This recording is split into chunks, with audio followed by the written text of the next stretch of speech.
Hi, Professor. Andrew Slater, your ctac224 class. Harry Klein is critiquing me for his quiz 5. Hello, sir. I've just critiqued him. We're going to start my presentation on Obamacare.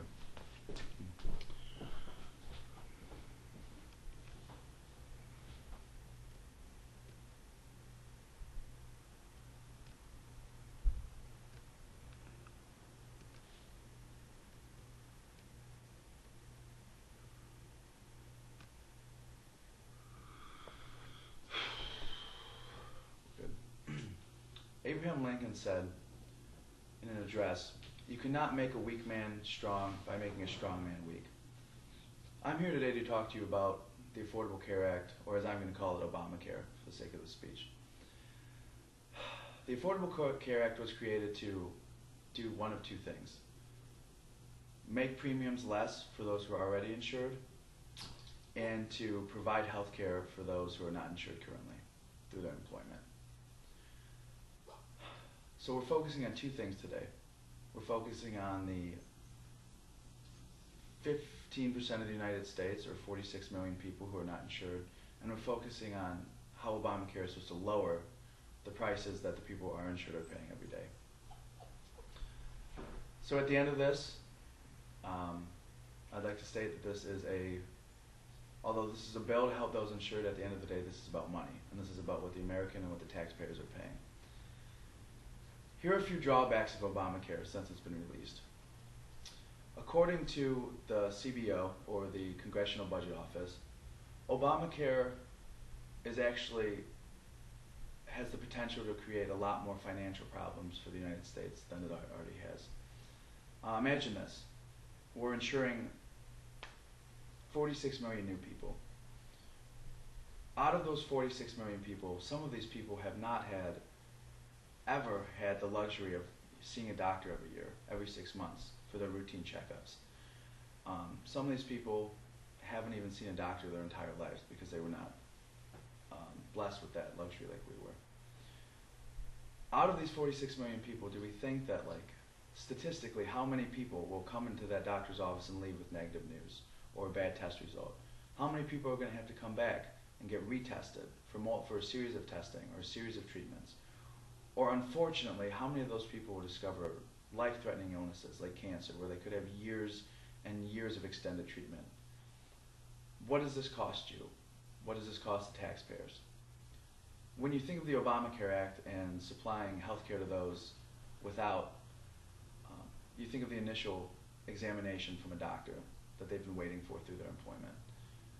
Something else you have to consider is the residual effects of a negative test result, or even having to come in and get retested, and how much does that really cost the taxpayers? The second thing I want to address comes from heartland.org and what Obamacare is doing to this country, both politically and from door to door. With this topic, we have a huge opposition.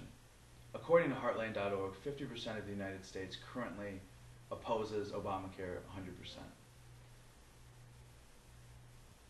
And according to that same study, almost 60%, 57 to be exact, almost 60% of independents oppose this. So between 50 and 60% of people, depending on what study you look at, oppose this bill. What is this doing for our country? In my eyes, it's giving us two options. There's black and there's white. Healthcare treating American citizens cannot be just categorized into black and white without a gray area. I feel that we as Americans expect more and we deserve more options than that. Lastly, what I want to talk to you about, which comes from the Washington Post, an article that I found. In the first year, you can expect to be fined by the IRS $95 of your gross income if you do not accept the health care, or if you do not want or you do not accept the health care that's given to you through the Obama plan.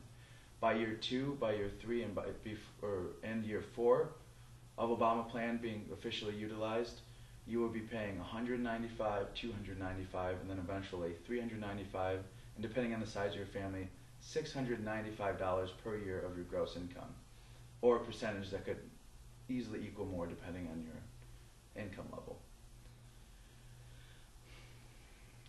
You have to remember, there is a penalty for not accepting this. It's not you have a choice. It's Obama wants everyone to be covered in the same way, and the penalty can be $700 a year for some families. What is this really doing for us? So for all of those opposed, which apparently is between 50 and 60% of Americans, think, write your congressman, talk to your senators. I will be emailing out a way to do that, in a mailing address, an email address. I want you to really think about what this is doing for us and do your own research. There's a lot out there. There's a lot more than I've spoken to you about today, but I wanted to give you the main 3 points. And referring again, you cannot make a weak man strong by making a strong man weak. Like I said, 15% of Americans are not covered by health insurance. That means that 85% of Americans are, and they've worked, and they've earned their health insurance, and why would we make things harder on them? Thank you very much for your time. I'm Andrew Slater.